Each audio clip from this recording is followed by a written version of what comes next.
எல்லோரும் நல்லா இருக்கீங்களா? இன்றைக்கி தீபாவளிக்கு ஸ்வீட்டுங்க.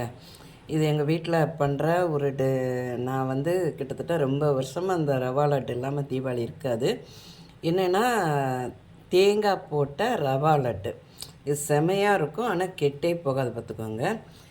இதுக்கு வந்து நான் இந்த கப்பு அளவில் 2 கப்பு ரவை எடுத்திருக்கேன் பார்த்துக்கோங்க.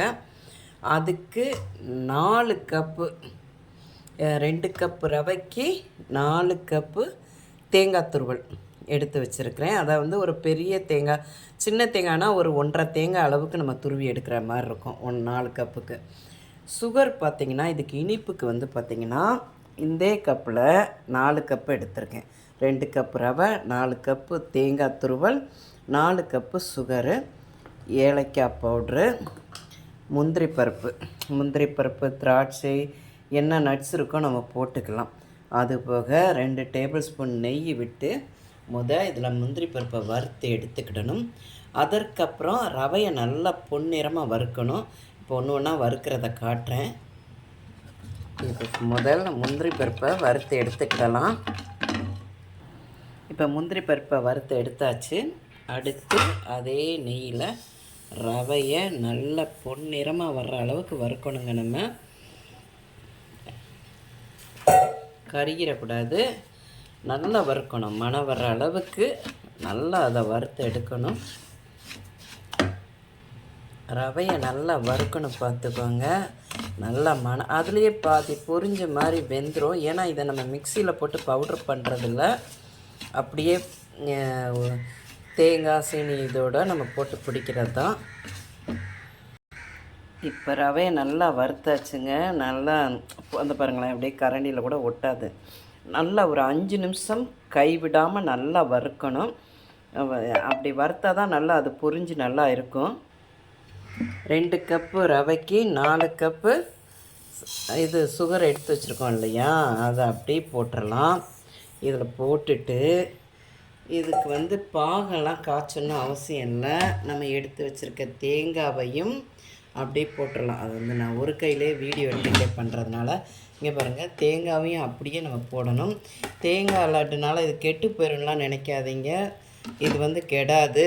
அந்த சுகரும் அதுவும் கரைஞ்சி ஒன்று போல் வெந்து செமையாக இருக்கும் இந்த டேஸ்ட்டு. இப்போ தேங்காவும் சுகரும் ஒன்றா போட்டாச்சுங்க. இது நல்லா சுகர் இலகி வரும். அந்த இலக அந்த தேங்காவும் சேர்ந்து அதில் வெந்துடும். இது டேஸ்ட்டு செமையாக இருக்கும் பார்த்துக்கோங்க. சுகர் கொஞ்சம் கொஞ்சமாக இலகிட்டு வருது பார்த்திங்களா, அப்படியே நல்லா இது பாகு மாதிரி வந்துடும். அதில் ரவையை போட்டு கிண்டி நம்ம அப்படியே லட்டு பிடிக்கலாம். சப்போஸ் ரொம்ப கெட்டியாக இருக்குன்னா 1 டம்ளர் பால் விட்டுக்கலாம். இப்போ நான் அது நல்லா இலகி எவ்வளோ தூரம் அது லிக்விட் ஆகுதுன்னு பார்த்துக்கிட்டு தான் அந்த ரவையை நம்ம போடணும். சப்போஸ் அது ரொம்ப கெட்டியாக இருந்துச்சுன்னா தான் நான் பால் விடணும், இல்லாட்டி அது தேவையில்லை.